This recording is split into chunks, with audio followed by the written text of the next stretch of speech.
अरावली सिर्फ पहाड़ों की एक श्रृंखला नहीं बल्कि उत्तर भारत की सांस एनसीआर की ढाल और आने वाली पीढ़ियों की सुरक्षा कब। लेकिन आज यही अरावली सियासत के सबसे बड़े अखाड़े में खड़ी है।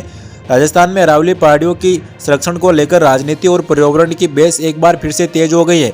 कांग्रेस नेता और राजस्थान के पूर्व उप मुख्यमंत्री सचिन पायलट ने सुप्रीम कोर्ट के अरावली से जुड़े फैसले पर पुनर्विचार की मांग करते हुए केंद्र सरकार और 4 भाजपा शासित राज्यों को सीधे कटघरे में खड़ा कर दिया। सचिन पायलट का सीधा सवाल है, जब गुजरात, राजस्थान, हरियाणा और दिल्ली चारों राज्यों में भाजपा की सरकार है और केंद्र में भी भाजपा सत्ता में है, फिर चारों इंजन मिलकर अरावली को बचाने में क्यों नाकाम है। पायलट कहते हैं कि अगर राजनीतिक इच्छा शक्ति है तो सुप्रीम कोर्ट से आग्रह करके अरावली क्षेत्र को पूरी तरह से संरक्षित कराया जा सकता है, लेकिन यहाँ तो उल्टा खेल चल रहा है। अरावली से जुड़ा है एनसीआर का भविष्य।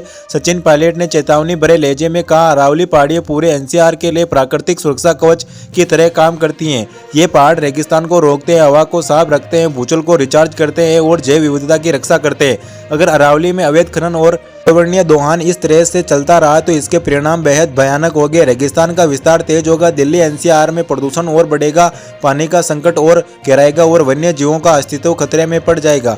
पायलट ने सवाल पूछा, अगर आज हम अरावली को नहीं बचा पाएंगे तो आने वाली पीढ़ियों को हम क्या विरासत सौंपेंगे? कंक्रीट का जंगल या फिर बंजर जमीन, इसी मुद्दे को लेकर कांग्रेस अब सड़कों पर उतरने जा रही है। सचिन पायलट ने ऐलान किया है कि 26 दिसंबर को जयपुर में छात्र संगठन और पार्टी कार्यकर्ताओं के साथ एक बड़ा मार्च निकाला जाएगा। इस मार्च का मकसद साफ है, अरावली पहाड़ियों की सुरक्षा के लिए जन समर्थन जुटाना और सरकार पर दबाव बनाना।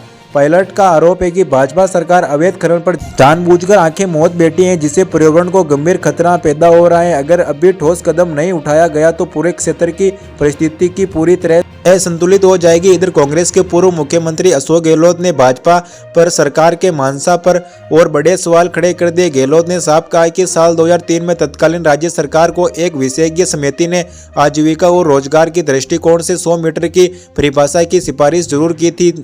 सिफारिश को 16 फरवरी 2010 को एफिडेविट के जरिए सुप्रीम कोर्ट के सामने रखा गया, लेकिन सिर्फ 3 दिन बाद 19 फरवरी 2010 को सुप्रीम कोर्ट ने इस परिभाषा को पूरी तरह से खारिज कर दिया। गहलोत ने कहा कि हमारी कांग्रेस सरकार न्यायपालिका के आदेश का पूरा सम्मान किया और उसे स्वीकार किया।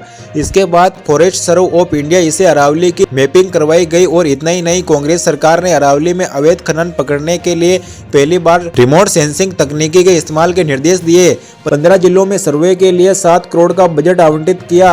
अवैध खनन रोकने की सीधी जिम्मेदारी सीधे जिला कलेक्टर और पुलिस अधीक्षक को सौंपी गई। खनन विभाग के साथ साथ पुलिस को भी कार्रवाई के अधिकार दिए गए, जिससे अवैध खनन पर वाकई लगाम लगाई। अब सबसे बड़ा सवाल ये है कि जिस 100 मीटर की परिभाषा को सुप्रीम कोर्ट 14 साल पहले 2010 में ही खारिज कर चुका है, उसे परिभाषा का 2024 में राजस्थान की मौजूदा भाजपा सरकार समर्थन क्यों कर रही है? भाजपा सरकार ने केंद्र सरकार की समिति से इस परिभाषा को लेकर सिफारिश क्यों की? क्या इसके पीछे खनन माफिया का दबाव है या फिर कोई बड़ा सियासी और कारोबार खेत? यही सवाल अब अरावली की चट्टानों से टकराकर गूंज रहा है। सियासत बनाम अस्तित्व, एक तरफ सरकार है जो विकास के नाम पर पहाड़ काटने को तैयार है, दूसरी तरफ सवाल यह है कि हमारे अस्तित्व का, हमारी हवा पानी का, हमारे भविष्य का। अरावली को बचाना अब सिर्फ पर्यावरण का मुद्दा नहीं रहा, ये राजनीतिक नीति और नीति का इंतहा बन चुका है। 26 दिसंबर को जयपुर की सड़कों पर यह लड़ाई और तेज होगी। देखना यह होगा कि क्या सरकार जागेगी या अरावली सिर्फ फाइलों और बहसों में ही दम तोड़ देगी।